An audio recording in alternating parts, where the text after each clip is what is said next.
Hello friend, আসসালামু আলাইকুম। আজ আসছি পেয়ারা পাড়তে। ছোট্ট একটা পেয়ারা গাছ কিনেছিলাম 30 টাকা দিয়ে। অনেক বড় হয়েছে বন্ধুরা, 4 তলার উপরে লাগিয়েছিলাম। অনেক আশা করে পেয়ারা গাছটা অনেক যত্ন করছিলাম। সব গাছ থেকে ও বড় হয়েছিল। আর অসংখ্য পেয়ারা, এত মজার পেয়ারা, কিন্তু বর্ষা আসলে পেয়ারা খাওয়া যায় না। এ কারণে এবার মনে করছি পেয়ারা গাছটা কেটেই ফেলবো।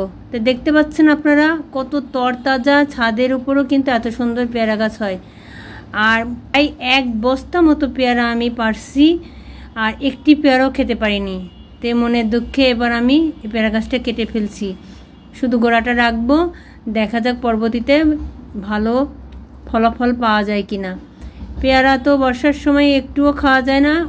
প্রতি বছর আমাকে এভাবে বস্তা বস্তা পেয়ারা পেরে ফেলতে হয়। এবার মনে করছি কেটে দিই। কেটে দেওয়ার পরে কেমন পেয়ারা আসে। তো বন্ধুরা সাথে থাকেন, পাশে থাকেন। আর দেখতে পাচ্ছেন কি ইয়ামি ইয়ামি পেয়ারা ধরেছে, লোভনীয় তো পেয়ারা।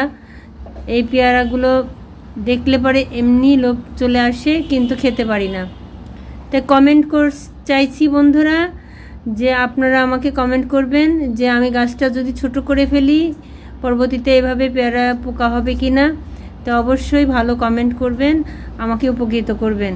তো দেখেন বন্ধুরা, আমি আজকে 1 গামলা পেয়ারা পারছি। একটি পেয়ারাও খাওয়ার মতো না, এগুলো সব ফেলে দিতে হবে।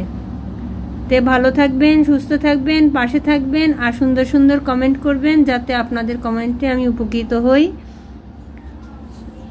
রাখি বন্ধুরা, আল্লাহ হাফেজ।